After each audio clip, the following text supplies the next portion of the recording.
Graça e paz, amém? Amém. Tem alguns rostos que eu conheço, outros que não. Bom, é uma alegria estar aqui, gente. Eu sou filho dessa igreja. Eu cheguei aqui com 19 anos de idade, 19 ou 20 anos de idade. Isso já tem 25 anos. Foi a minha primeira e única igreja. Eu só saí daqui para pastorear uma outra igreja que é filha dessa.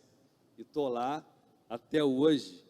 Aqui nessa igreja eu conheci os meus melhores amigos, que são meus melhores amigos até hoje. As melhores pessoas que eu já conheci, eu conheci nessa igreja aqui, ainda os conheço. Então é uma alegria voltar aqui a essa igreja. Deixo aqui o meu abraço querido para o pastor Antônio, que foi meu único pastor a vida inteira, né? Foi meu professor no seminário, enfim. Também o meu abraço para o conselho de presbíteros, para a liderança dessa igreja muito querida. Deus abençoe todos vocês. Abram suas Bíblias comigo, em 1 Samuel, capítulo 30. 1 Samuel, capítulo 30.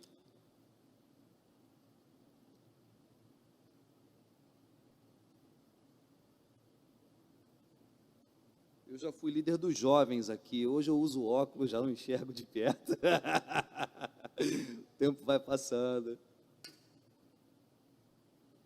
1 Samuel capítulo 30, meus irmãos, eu quero compartilhar com vocês, nessa manhã, esse texto, essa história maravilhosa, e falar sobre como os homens e mulheres de Deus lidam com tragédias em tempo de crise, e o que Deus faz nas nossas vidas e através das nossas vidas em tempo de crise e em tempo de calamidade. Olha que história maravilhosa que eu espero em Deus, debaixo da unção do Espírito, coisas maravilhosas que a gente aprenda com ela. 1 Samuel capítulo 30. Eu quero ler do verso 1 com vocês até o verso 20. Eu peço que você preste muita atenção nessa história maravilhosa. Diz assim: sucedeu, pois, que, chegando Davi e os seus homens ao terceiro dia a Ziclague, já os amalequitas tinham dado com ímpeto contra o sul e Ziclague, e a esta ferido e queimado. Tinham levado cativas as mulheres que lá se achavam, porém a ninguém mataram, nem pequenos, nem grandes. Tão somente os levaram consigo e foram seu caminho. Davi e os seus homens vieram à cidade, e ei-la queimada, e suas mulheres, seus filhos e suas filhas eram levados cativos.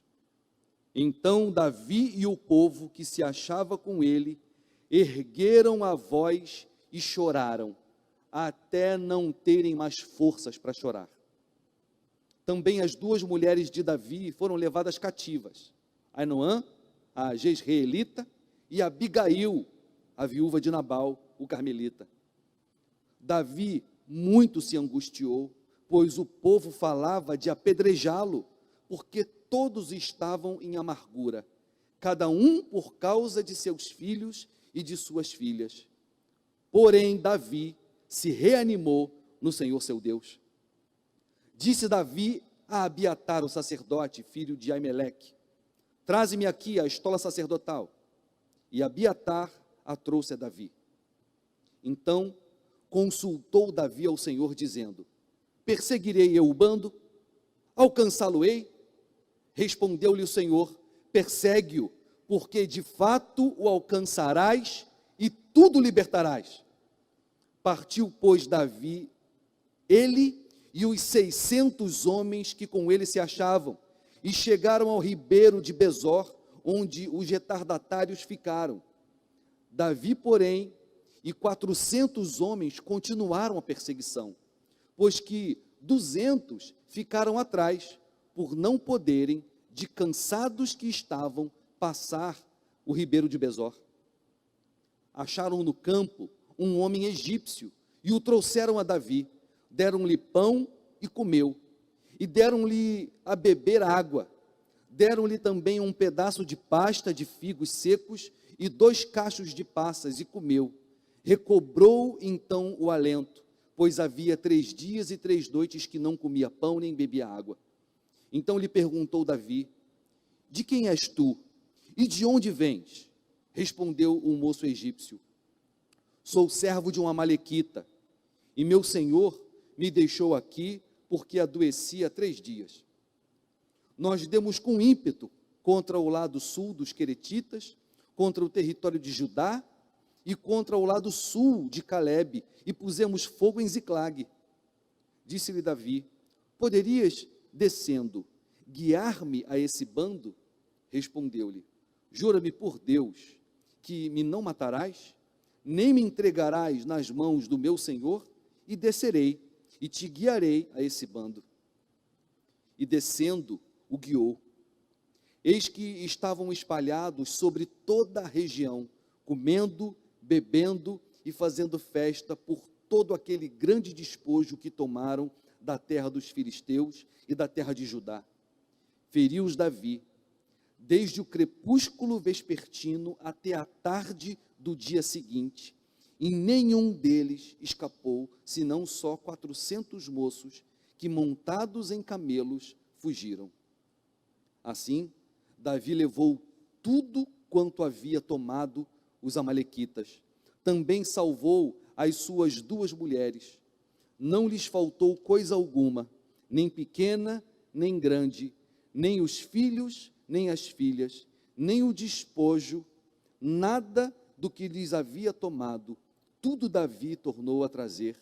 E também tomou Davi todas as ovelhas e o gado, e o levaram diante de Davi, e diziam: este é o despojo de Davi. Só até aqui. Eu quero fazer mais uma oração, pedir para Deus falar com a gente nessa manhã.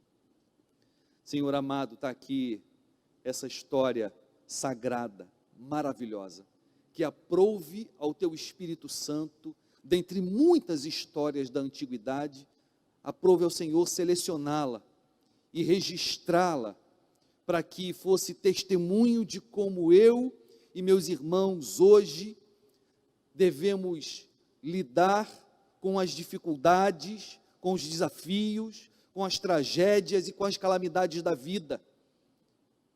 Aprove ao Senhor colocar isso aqui para nos mostrar coisas que podem acontecer com homens e mulheres amados, e como devemos nos comportar e o que devemos esperar do Senhor nesses momentos. Então, a minha oração, Senhor Jesus, é que o Senhor fale com a Tua igreja nessa manhã, em Teu santo e poderoso nome, e que os nossos corações e mentes sejam edificados, fortalecidos, reanimados, que o Senhor venha encorajar cada um de nós, que o Senhor fale com cada filho Teu aqui de forma específica, na história e na necessidade de cada um. É o que eu te peço, Deus Santo, e que o Senhor endireite diante de nós o nosso caminho, para honra e glória do Teu nome. Amém e amém. Meus irmãos, essa história, ela começa um pouco antes do que foi lida. Davi, ele foi ungido rei do seu povo, porém havia um outro rei, que era Saul. Há então um conflito, porque Saul quer matá-lo, e ele, para fugir da perseguição de Saul, ele toma uma decisão, a meu ver, temerária, porém, inteligente, e deu certo.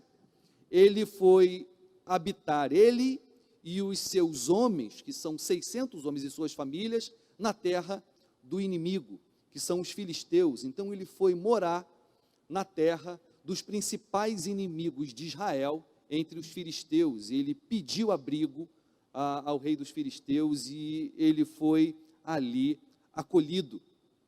Ele estabeleceu então o seu povoado num lugar, numa cidade chamada Ziclag. E aconteceu que o seu povo, o povo hebreu, liderado pelo rei Saul, veio fazer guerra contra os filisteus. E uma coisa muito estranha aconteceu, que Davi se alistou junto com seus homens para essa batalha. E ele queria batalhar junto com os filisteus contra os hebreus, seu povo. Essa foi uma decisão de fato muito estranha.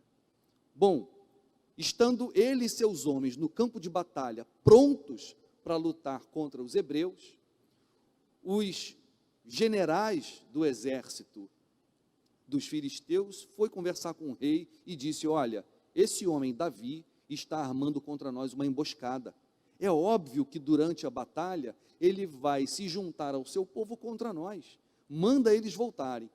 O rei não concordou. O rei confiava em Davi, porém ouviu seus generais e mandou que Davi voltasse. Davi, portanto, voltou do campo de batalha. Então imagina que eles viajam, não sei o tempo, a Bíblia não relata o tempo de viagem do campo de batalha até a cidade deles em Ziclag. Porém, quando eles chegam, voltando da batalha que eles não participaram, o que eles encontram?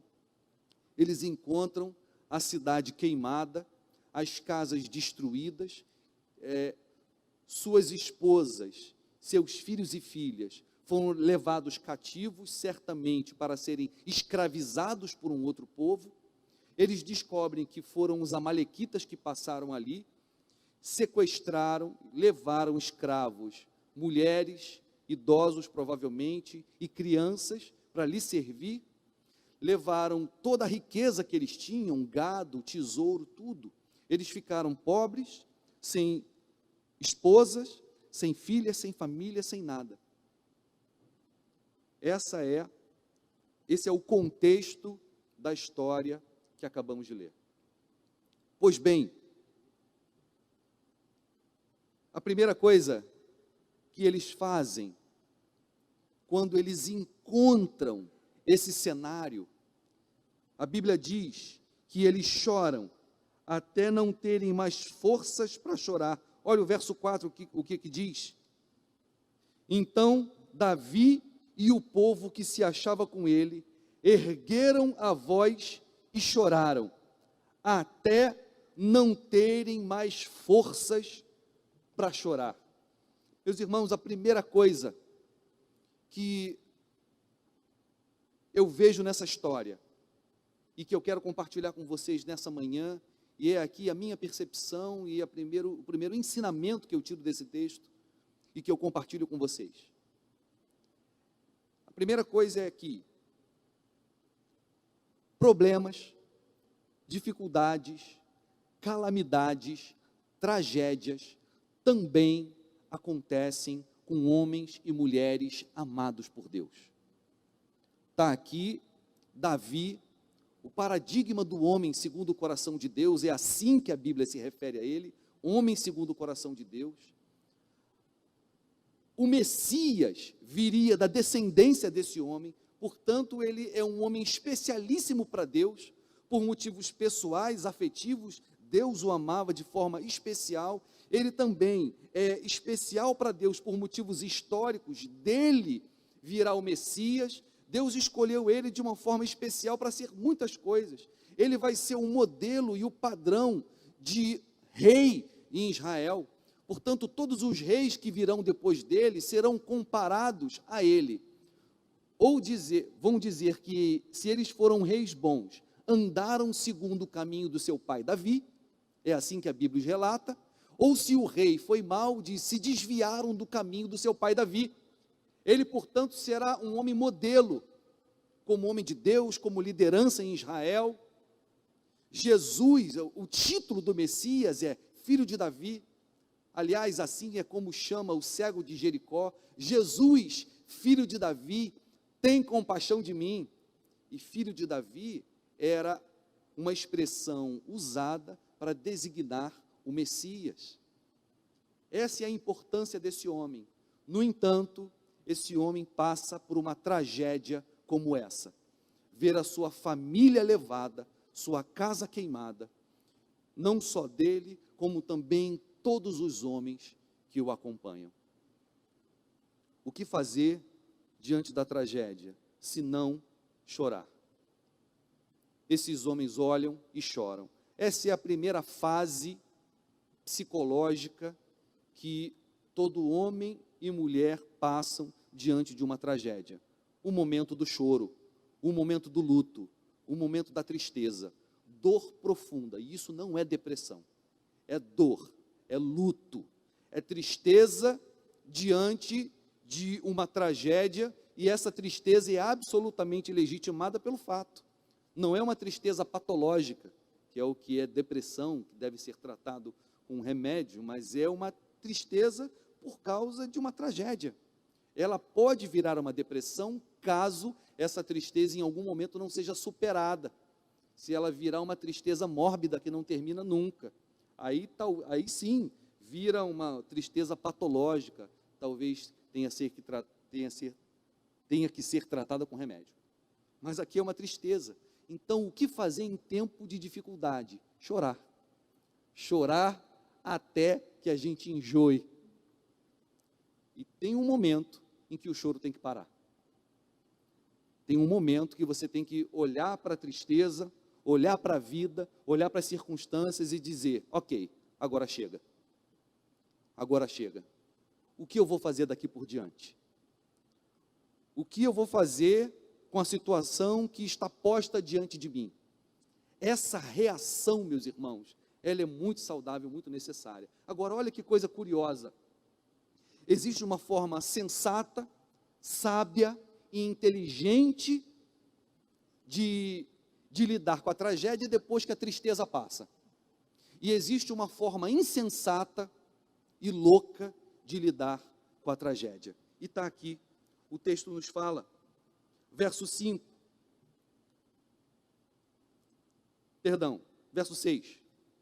Davi muito se angustiou, pois o povo falava de apedrejá-lo, porque todos estavam em amargura, cada um por causa de seus filhos e de suas filhas. Está aqui. O povo pensava em apedrejar Davi. Ou seja, qual é a forma insensata de lidar com uma tragédia? Procurar um culpado. A forma insensata de lidar com uma tragédia, com um problema, é você procurar um culpado. Nós vemos aqui um progresso nos sentimentos que nos provocam em tempos difíceis.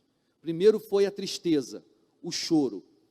Depois, esse choro, essa tristeza vira raiva. Olha que interessante como funciona a nossa mente. Ela vira raiva.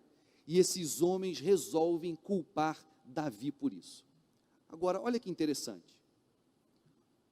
Um problema que eu e você podemos correr é, antes de encontrar um culpado que não seja nós, é resolver culpar a nós mesmos. Isso aqui é o que nós podemos chamar de culpa mórbida. Quem aqui não sabe o que é isso? Quando você passa por um problema, provavelmente a primeira coisa que você se pergunta é: o que eu fiz de errado? Onde eu pequei? Será que Deus está me punindo? Você tem isso, gente? Só eu que sou doido, que quando eu passo por um problema muito grande, acho que Deus está me punindo. Eu sempre acho que Deus está me punindo. E já ficou claro para mim, ao longo da vida, seja biblicamente, teologicamente, psicologicamente, e a história me provou das minhas vivências, que Deus não está me punindo, mas a minha mente continua me boicotando e fazendo eu crer que eu fiz alguma coisa errada, eu cometi algum erro, e Deus está me disciplinando. Davi poderia cair nesse erro. Ele e os homens poderiam achar que Deus permitiu que a sua cidade fosse queimada, seus bens levados, e eles perdessem a sua família. Deus permitiu que uma tragédia viesse sobre eles, porque eles resolveram se juntar ao inimigo e batalhar contra o seu próprio povo, o povo escolhido do Senhor. Não seria uma lógica possível? Ora, Deus está me punindo, e Ele ficou muito irado comigo porque eu resolvi ir para a batalha contra o povo dele, o meu próprio povo. Essa seria uma lógica, eu pelo menos se estivesse lá eu teria pensado assim. Só que a Bíblia me ensina que em nenhum momento esse homem de Deus, chamado Davi, que é para mim, aqui nessa história, assim como em outras, um modelo de como um homem de Deus deve lidar com tragédias e problemas, em nenhum momento Davi pensou nisso. Davi se angustiou porque o povo resolveu escolher ele como responsável por aquilo. Mas em nenhum momento ele resolveu se culpar. Em nenhum momento ele quis encontrar um culpado. O que me chama a atenção, meus irmãos, é que se tem uma forma insensata de lidar com o problema, existe uma forma sábia de lidar com o problema. E está aqui, o verso 6 diz, Davi muito se angustiou, pois o povo falava de apedrejá-lo, porque todos estavam em amargura, cada um por causa de seus filhos e de suas filhas. Porém, Davi se reanimou no Senhor seu Deus. Que coisa maravilhosa, meus irmãos. Porém, Davi se reanimou no Senhor seu Deus. Que história maravilhosa. Olha, então tem aqui uma coisa que psicólogos não podem entender, a medicina não pode entender, a sociologia não pode entender, não há ciência que possa entender isso. É um elemento extra que existe na minha vida e que existe na sua vida, chamado Senhor.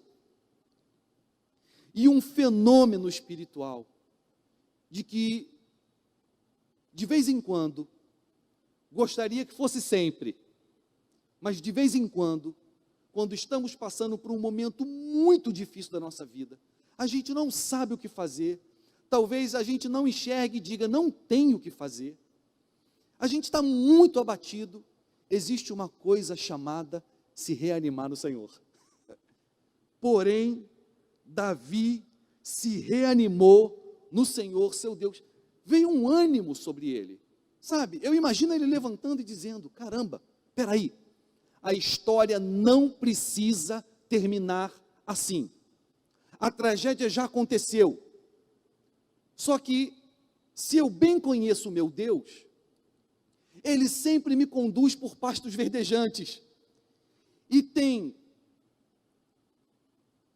tragédias que, na verdade, elas podem se transformar no final em bênçãos.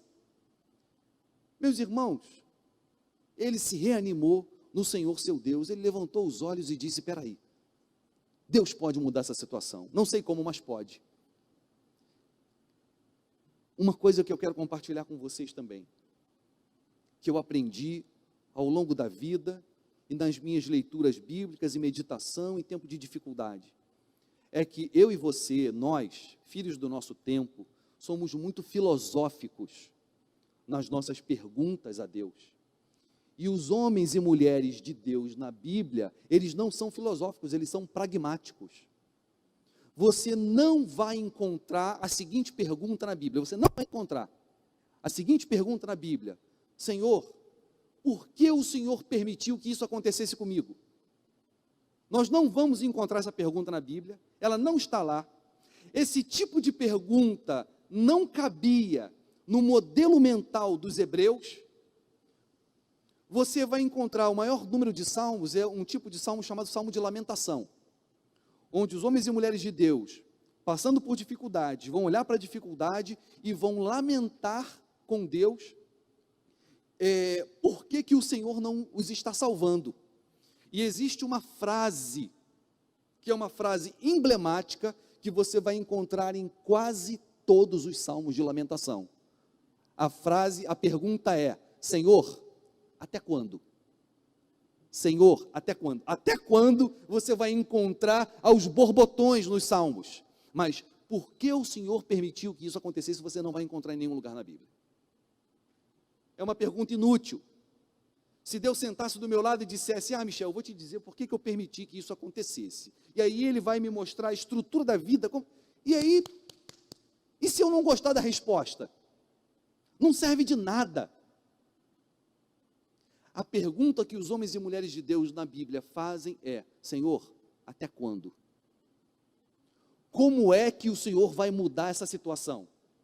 Essa pergunta, ela tem dentro de si um aspecto de fé e esperança. Homens e mulheres de Deus que sabem que Deus não é fatalista, que Ele sempre traz uma solução para as nossas histórias. Aqui, Davi toma uma decisão maravilhosa. Se tem um problema que passa pela minha mente e pela sua, que é um problema teológico, é até onde vai a soberania de Deus sobre a minha vida, a ingerência dele, como é que ele faz as coisas acontecerem e até onde vai a minha responsabilidade. A gente nunca sabe.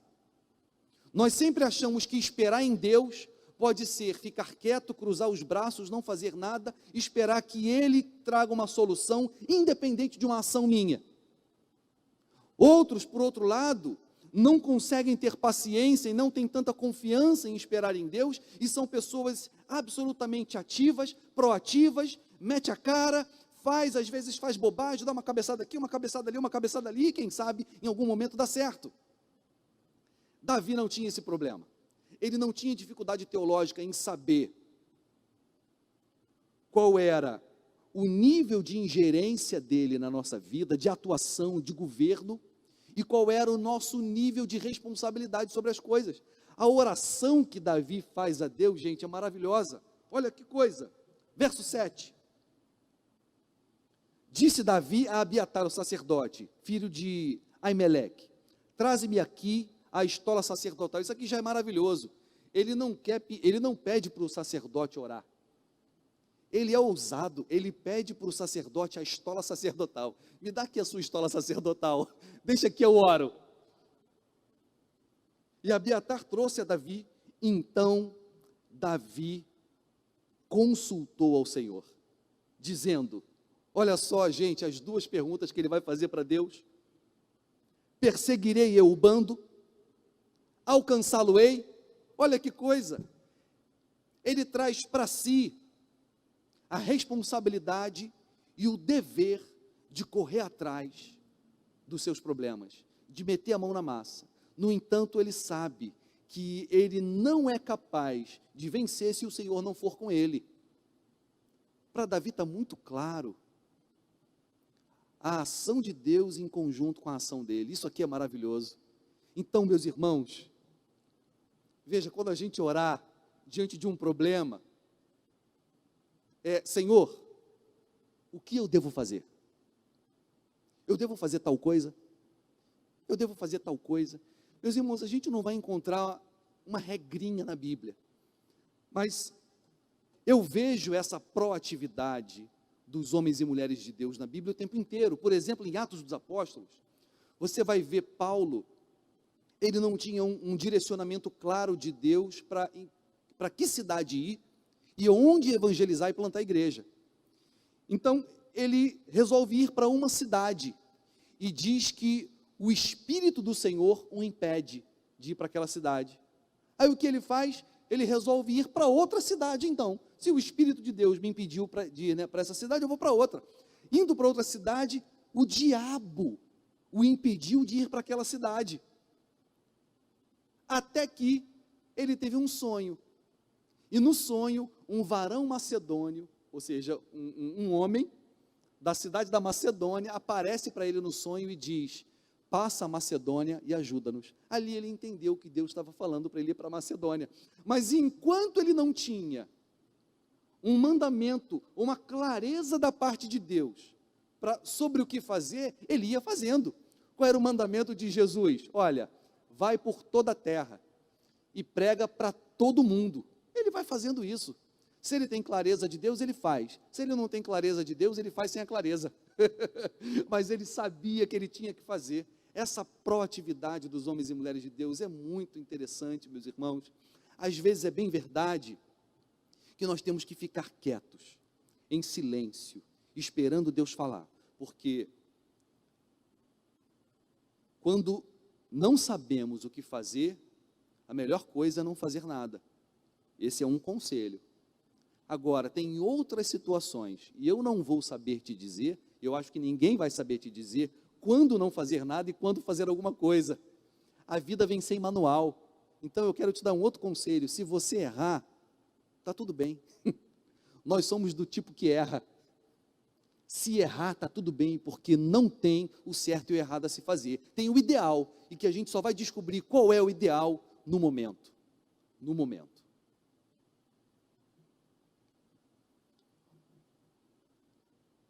Então consultou Davi ao Senhor, dizendo: perseguirei eu o bando, alcançá-lo-ei. Respondeu-lhe o Senhor: persegue-o, porque de fato o alcançarás e tudo libertarás. Que coisa maravilhosa, que decisão maravilhosa esse homem tomou de resolver orar a Deus. Que coisa maravilhosa, a melhor decisão que ele tomou. Fora da oração, o que havia era desespero, caos, tristeza, confusão, ódio, gente querendo apedrejar, e ele podia ficar ali confuso, sem saber o que fazer, sem saber o que pensar. A melhor coisa é se afastar e buscar a Deus em oração e perguntar qual é a vontade dele. Eu quero convidar você a fazer isso. Eu estou saindo de uma fase difícil, eu acho que saímos já, né, Lívia? De uma fase ultra difícil da nossa vida. Ano passado foi terrível, meus irmãos. Teve um dia, talvez tenha sido um dos piores dias, que eu pedi para a Lívia conseguir um remédio para eu dormir. Devia ser 2 horas da tarde. Eu precisava dormir, eu precisava que aquele dia acabasse. E eu precisava apagar, um remédio para me fazer apagar, porque eu tinha que fazer a minha cabeça parar de pensar, sabe? Agora, meus irmãos, hoje, meses depois, eu posso dizer como Deus é bom, como aquilo passou, e hoje eu estou saindo da tragédia com despojos, talvez a gente esteja entrando, e eu espero que seja, na melhor fase da nossa vida, em tão curto tempo, talvez seja cedo ainda para eu falar isso, eu espero que Deus esteja dizendo agora: amém, meu servo, é mesmo. Meus irmãos, que coisa maravilhosa, como a nossa vida pode mudar assim, de um momento para o outro, de um momento para o outro. A vida às vezes é como a meteorologia, sabe, de manhã, uma tempestade terrível, à tarde, depois do almoço, abre aquele sol maravilhoso. Amém, meus irmãos? Que coisa boa, que coisa boa. Agora, eu estou terminando já. O que eu acho lindo, meus irmãos, essa não é a história de João e Maria, onde os dois entram na floresta e vão deixando migalhas de pão para saber por onde voltar. Mas parece que Deus gosta de fazer isso na nossa vida. Presta atenção nisso. Deus, para que Davi e seus homens soubessem onde encontrar os amalequitas, Deus deixou migalhas da providência dele no caminho.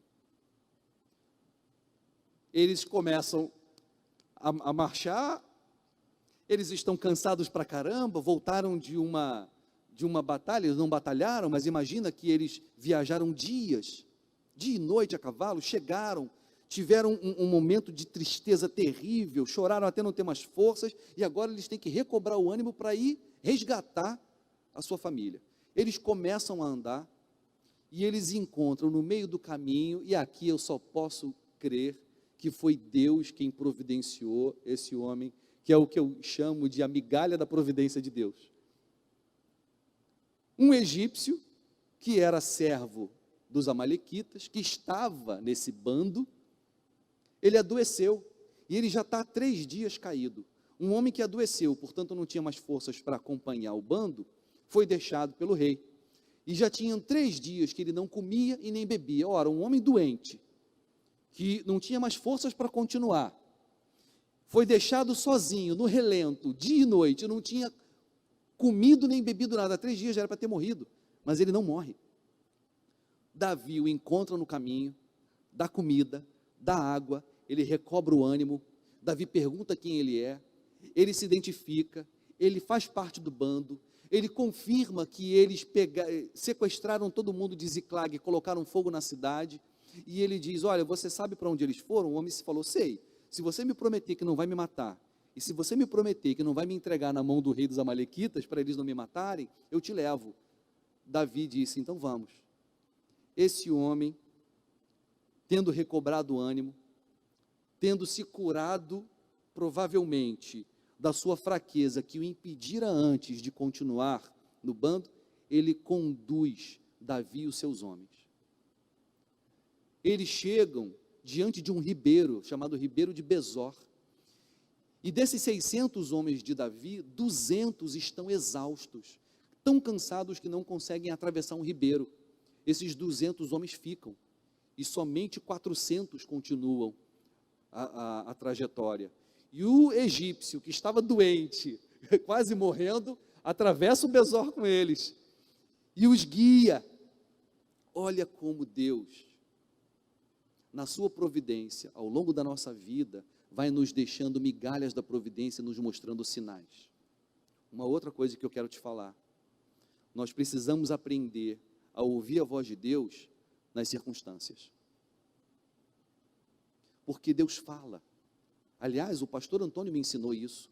Deus tem duas palavras, a Bíblia e a criação. O Salmo 17 diz isso, os céus proclamam a glória de Deus, e o firmamento anuncia a obra das suas mãos. Um dia discursa outro dia, uma noite revela conhecimento a outra noite. Não há linguagem e nem há palavras. No entanto, por toda a terra se faz ouvir a sua voz. Como Deus fala por meio da criação. Jesus disse, olhai os lírios do campo, olhai as aves do céu e aprendam com eles, a forma como eles não trabalham, como eles não colhem, como eles não têm celeiro, não guardam, porém o Pai Celeste os alimenta. Jesus está convidando a mim e a você para aprender como é que Deus faz as coisas por meio da criação. Ele está dizendo, olhe ao seu entorno, Deus está falando. Aqui, Davi encontra um homem, e esse homem o guia. Eu não tenho dúvidas, meus irmãos, de que na minha vida e na sua vida, Deus coloca sinais, mostrando para onde nós devemos ir e como devemos fazer. Esse problema pelo qual eu passei ano passado, se eu tivesse ouvido a voz de Deus, eu não teria passado por ele, pelo contrário, muito pelo contrário. Deus me deu sinais claros, eu é que sou, como Jesus diz para os discípulos no caminho de Emaús, tardio e lerdo para ouvir a voz de Deus. Claramente Deus me falou. Só depois que tudo passou, eu disse, caramba, Deus falou comigo lá. Se eu tivesse feito aquilo que Ele falou, nada disso tinha acontecido. Que coisa. Se eu tivesse feito o que minha mulher falou, né, Lívia? Nada daquilo tinha acontecido. A Lívia é uma migalha que Deus coloca, né? Com 80 anos eu vou começar a aprender a ouvir o que a Lívia fala para mim, né? Por enquanto não vou dar essa moral para ela. Eu digo lá em casa, eu sou o cabeça, ela diz, mas eu sou o pescoço, você olha para onde eu mando. A mulher sempre quer, né, dominar o marido, então eu vou me ferrando, mas não ouço ela. Brincadeiras à parte, geralmente, meus irmãos, nossas esposas têm razão, infelizmente. Geralmente Deus usa elas, e é isso, é uma migalha da providência que Deus colocou na nossa vida. E aqui está, eles chegam diante do arraial dos amalequitas, eles estão espalhados festejando. Parecem que são muitos homens, o número do exército de Davi é de 400 homens, lembram? Eram 600, 200 ficaram antes do ribeiro de Besor, e agora 400 chegam.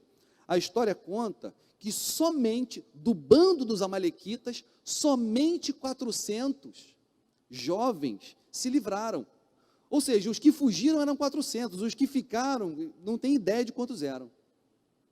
Só que esses 400 homens de Davi lutaram por horas, eu acho que eles lutaram mais ou menos 12 horas de batalha. Diz que eles lutaram tanto que suas mãos se apegaram à espada. Sabe quando você vai ao mercado e você pega a bolsa pesada e depois você não consegue abrir os dedos? Então, foi isso que aconteceu. Eles não conseguiam largar a espada depois. Então, meus irmãos, apesar de a providência de Deus estar conosco, apesar de Deus ter dito que nós vamos conseguir realizar os feitos que esperávamos, isso não será sem muita luta e sem muito esforço meu e seu. Está aqui, eles tiveram que lutar por horas, depois de viajarem dias, estarem cansados, tiveram que trabalhar duro para ter de volta. O que nós temos que fazer é filosofar menos, perguntar menos, termos uma relação mais pragmática com a vida. Perguntar, Senhor, eu devo ir, eu devo fazer isso.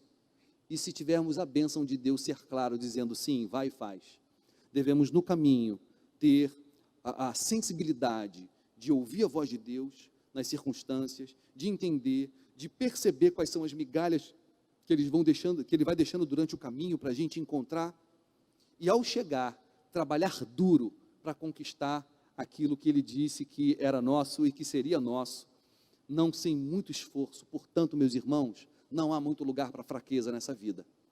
Não há muito lugar para fraqueza. Se você está cansado, se você está fragilizado, é absolutamente legítimo que esteja, mas eu quero te aconselhar, peça para Deus fazer o que fez com Davi, que Ele te dê uma força, uma disposição fora do comum, que você se reanime no Senhor, seu Deus. Essa é uma oração que você tem que fazer. Senhor, me reanima no Senhor. Humanamente falando, eu não tenho forças, mas eu acredito que o Senhor pode me visitar com força sobrenatural. Isso é farto na Bíblia. A gente tem muitas histórias como essa. Eu, por exemplo, peço para Deus a unção de Caleb. Caleb, aos 84 anos de idade, é que ele vai conseguir, junto com o povo, chegar em Jericó, para invadir Jericó e batalhar. Só que ele recebeu a promessa, ele tinha 40 anos. E o relato dele é maravilhoso. Ele vira para Josué e diz, olha, eu recebi uma promessa de Deus quando eu tinha 40. E ela só vai se cumprir agora. Hoje eu tenho 84 anos. No entanto, eu tenho hoje a mesma força e disposição para a batalha que eu tinha aos 40.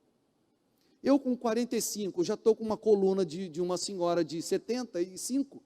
Aliás, desde garoto, com 12 anos de idade, eu já tinha uma... Como é que é o nome daquilo, quando é desviado para o lado? Lordose é quando assim a gente é popozudo. Escoliose, eu tinha uma escoliose. Depois eu fui curado da escoliose, com 30 anos eu descobri 2 hernias de disco, uma lombar e uma cervical, então você imagina, né? Aliás, foi assim que eu comecei a namorar a Lívia. Eu estava passando, eu morava sozinho, eu estava passando café, de manhã eu espirrei, no que eu espirrei a coluna travou. Eu caí no chão, fiquei uma semana no chão, deitado, sem poder me mexer. A Lívia, irmã do pastor Del, o pastor Del morava no apartamento de baixo, a Lívia também. A Lívia foi lá cuidar de mim, fazer comidinha, fazer café da manhã, né? E aí, ó, estamos aí, casado, Pedrão dando testemunha de que essa dor na coluna deu certo. Está vendo? Deus transforma maldição em bênção. Minha coluna travou por causa de um espirro, e está aí, Lívia e Pedro.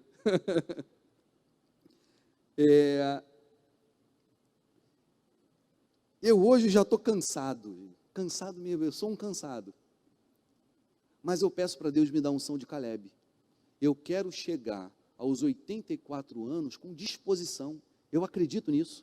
E eu acredito que esse tipo de coisa é espiritual, ou seja, que Deus pode te dar uma unção, não unção da juventude. Eu não estou falando sobre a necessidade de ter beleza, de ter estética, ainda que eu saiba da importância da beleza.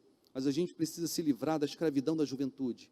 Quando a nossa identidade está tão ligada à beleza que a gente não consegue envelhecer e ver a beleza se passando, porque a gente não consegue ter em nós uma outra coisa que diga, cara, isso aqui é suficiente. Eu já não sou mais jovem, bonito, mas eu tenho outras coisas que agregam valor a mim, né? A gente precisa encontrar essa outra coisa à medida em que a gente vai envelhecendo. Mas eu quero disposição. A minha avó, quantos anos minha avó tem, Lívia? 84? Chegou ela lá em casa ontem, já tomou a primeira vacina, não tomou a segunda ainda, chegou lá em casa ontem, ela é lúcida, forte, ela só não veio porque estava com o joelho ruim. E aí eu pedi para ela orar por mim, vó, eu vou pregar lá na igreja, a senhora ora por mim, gente, que coisa gostosa, né? A bisa do Pedro me abraçou, aí eu botei assim a cabeça no peito dela, ela orou por mim, pediu para que Deus me usasse, para que vocês fossem abençoados, mas está aí forte, de vez em quando ela some, aí a gente vai descobrir que ela foi para Maceió, terra onde ela nasceu, aí ela passa um mês, 2 meses, né, e depois ela some, porque ela tem essa coisa, a síndrome do ninja, ela some aqui e aparece em outro lugar, e ninguém descobre, a gente só descobre depois que ela foi. Lá em casa é assim, ela vem e passa o final de semana. Segunda-feira a gente acorda, ela não está mais. Ou então a gente sai para trabalhar, quando volta, tipo na hora do almoço, para almoçar junto, ela não está mais. Ela foi embora e não avisou que ia. Com disposição, força, lúcida, bem disposta. Eu peço para Deus isso. E eu acredito que Deus pode dar isso para mim e para você. Mas está aqui, esses homens lutaram muito. A gente precisa de disposição para a vida. A vida não é para amadores. A gente precisa ser forte. E meus irmãos, no Senhor a gente encontra essa força. Se não fosse o Senhor, aliás, tem uma expressão que eu gosto muito no Salmo, se não fosse o Senhor, Israel que o diga. Será que você pode dizer isso? Se não fosse o Senhor, eu que o diga. Quantas vezes ao longo da vida Deus nos reanimou? Quantas vezes ao longo da vida a gente perdeu a esperança, perdeu a força, perdeu a fé e Deus nos reanimou. Nós voltamos aqui. E maravilhoso, diz o texto, que eles não só pegaram tudo de volta, sua família e seus bens, mas diz também que eles saíram dali com despojos, saíram ricos dali, porque eles pegaram tudo que era dos amalequitas. Eu não li o texto que continua, mas a história que continua, e eu quero terminar com ela, é maravilhosa. Davi diz, bom, vamos dividir todos os despojos, inclusive com os 200 que ficaram cansados e que não conseguiram atravessar e vir batalhar com a gente. Bom, o povo se levantou contra ele, dizendo, não, de jeito nenhum, quem não lutou não ganha. Davi disse, sim, e de hoje em diante vai ser assim. E ele estabeleceu como lei em Israel, que quem não lutou também ganha. E aí eu vejo aqui um sinal maravilhoso da graça de Deus. Um sinal maravilhoso da graça de Deus. Tem uns que conseguem disposição para lutar, para batalhar e para conquistar. E conquistam. Tem outros que não conseguem essa disposição. Que no meio do caminho se cansam, se fadigam, desistem. E o que é maravilhoso, meus irmãos, é ver a possibilidade de que aqueles que se cansaram no meio do caminho também recebem o prêmio junto com aquele que lutou até o final. Que coisa maravilhosa. Se você está passando por problemas, se Deus te der força, se Deus te der ânimo, se Deus renovar o seu vigor, se você for capaz de lutar duro e conquistar, será maravilhoso. Mas uma outra notícia também é maravilhosa. Se você ficar no meio do caminho, por faltar forças, por não ter como ir, é muito provável, meu irmão e minha irmã, que Deus também te dê o mesmo tanto que deu àqueles que conquistaram, que conseguiram. Essa é a graça de Deus. Essa é a graça. Um amigo meu perguntou para mim, Michel, cara, eu não sei como é que você conseguiu. Eu falei para ele, cara, simples, eu não tinha alternativa. Eu não tinha alternativa. Eu tinha que continuar. Deus me deu graças para continuar sem nenhuma força, exausto. Mas eu acredito que se eu não tivesse continuado, Ele também teria me dado graça. E eu também teria conquistado, sei lá como. Isso não é problema meu, é problema de Deus. Deus é maravilhoso. A minha oração é que essa manhã você seja encorajado no Senhor. sabendo que Deus tem interesse na sua causa, que Deus olha para você, que a tragédia pode se mostrar insolúvel, só que essa não é a verdade. Deus sempre tem desfechos que tornam a sua história e a minha história maravilhosas. Se o que eu estou falando não é verdade, se eu estou aqui com esperancismo, será que existe essa palavra, sabe? Que é o exagero da esperança, uma esperança equivocada, movido por um otimismo ingênuo e infantil, então eu vou ter que rasgar a Bíblia. Porque o tempo inteiro, quando eu leio a Bíblia, as histórias parecem querer me mostrar que Deus sempre pode fazer o extraordinário. Então a Bíblia sempre nos convida a crer. Então é óbvio que eu acredito que o Espírito Santo me trouxe aqui hoje com essa mensagem para compartilhar com vocês, não por outro motivo, senão porque ele sabia quem estaria ouvindo e ele está dizendo para você, eu quero que você continue, e eu tenho um desfecho maravilhoso para a sua história. Amém? Esse é o recado de Deus que eu vim mandar. Vamos ficar de pé, vamos orar?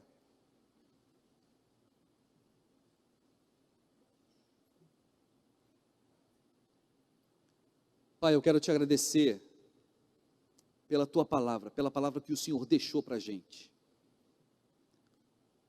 Ela dá testemunho de si mesma, e eu dou testemunho de que é verdade o que ela diz. Que ela é lâmpada para os nossos pés e luz para o nosso caminhar. É ela quem nos ilumina o caminho, Senhor. Se não fosse ela, estaríamos tateando sem saber para onde ir, porque tal coisa está acontecendo, o que fazer? Mas a tua palavra sempre nos anima, e eu quero te agradecer, Senhor, porque o Senhor não só é um Deus que tira o homem do meio do monturo e o faz assentar entre os príncipes da terra. O Senhor não só é um Deus que faz da estéril alegre mãe de filhos. O Senhor não só é um Deus que faz com que o solitário viva em família, mas o Senhor é um Deus que nos ensina, que é assim na sua palavra, e o Senhor nos ensina a acreditar nisso, e a esperar isso, e a não esperar outra coisa do Senhor, senão uma vida extraordinária, cheia das tuas bênçãos, cheio de reviravoltas, onde nós saímos no final, dando testemunho de que o Senhor foi conosco. Então, Senhor, nos recobra a fé, nos recobra o alento e nos recobre a esperança. E como diz Jeremias, não permita, Senhor, que a nossa esperança seja envergonhada. Não permita que a nossa esperança seja envergonhada. É o que eu te peço sobre a minha vida e a vida dos meus irmãos, em nome do Pai, do Filho e do Espírito Santo de Deus. Amém e amém.